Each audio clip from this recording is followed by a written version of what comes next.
এটি রত্নাবতী জেলার বগুলা নামে একটি ছোট্ট গ্রাম। আমাবস্যার রাত, চারিদিক ঘুটঘুটে অন্ধকার। এমন সময় রামু নামে এক চাওয়ালা সারাদিনের দোকান সেরে রোজকার মতো সাইকেলে চেপে বাড়ি ফিরছিল।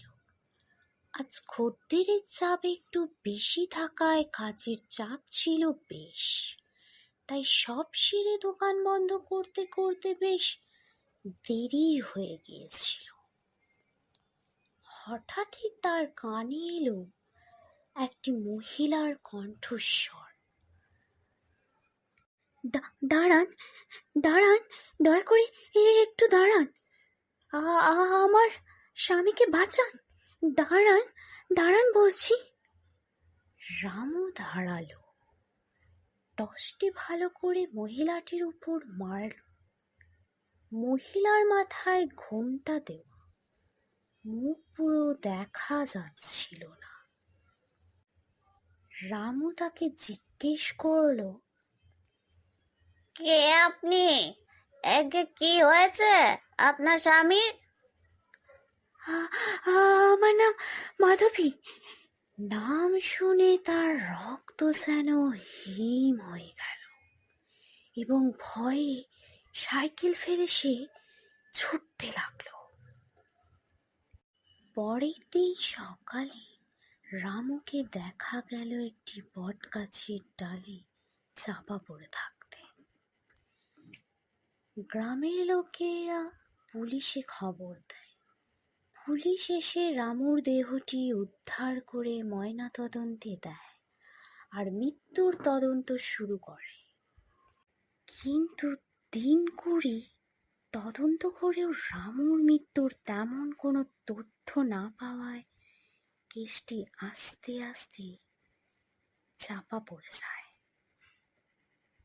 দেখতে দেখতে রামুর মৃত্যুর প্রায় 1 মাস হয়ে গেল এবং গ্রামের মানুষেও রামুর মৃত্যুর কথা প্রায় ভুলেই যায়। আবারও একটি আমাবস্যার রাত।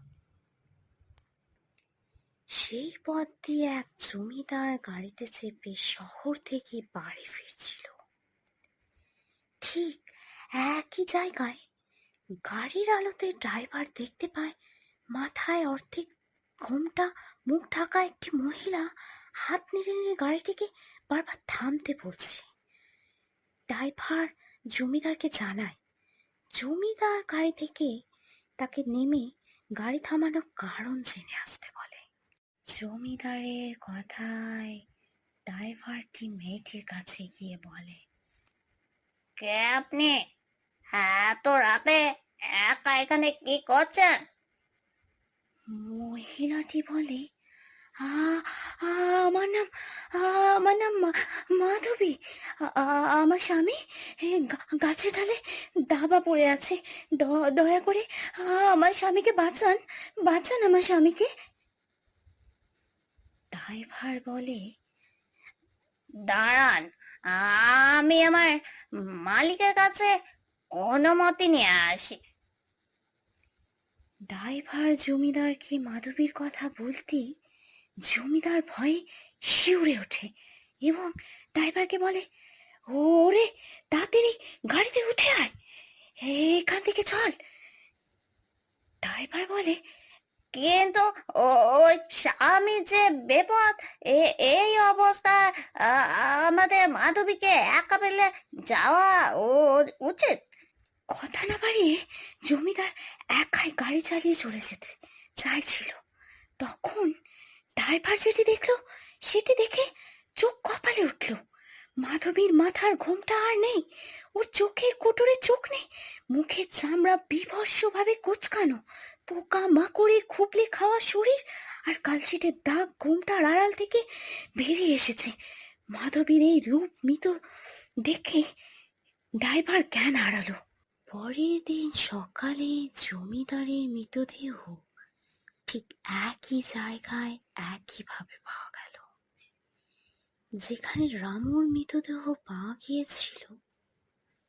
ঠিক সেখানে অন্যদিকে ড্রাইভারের জ্ঞান ফিরে আসে এবং সে গ্রামে গিয়ে কালকে রাত্রের পুরো ঘটনাটি গ্রামের প্রধানকে বলে।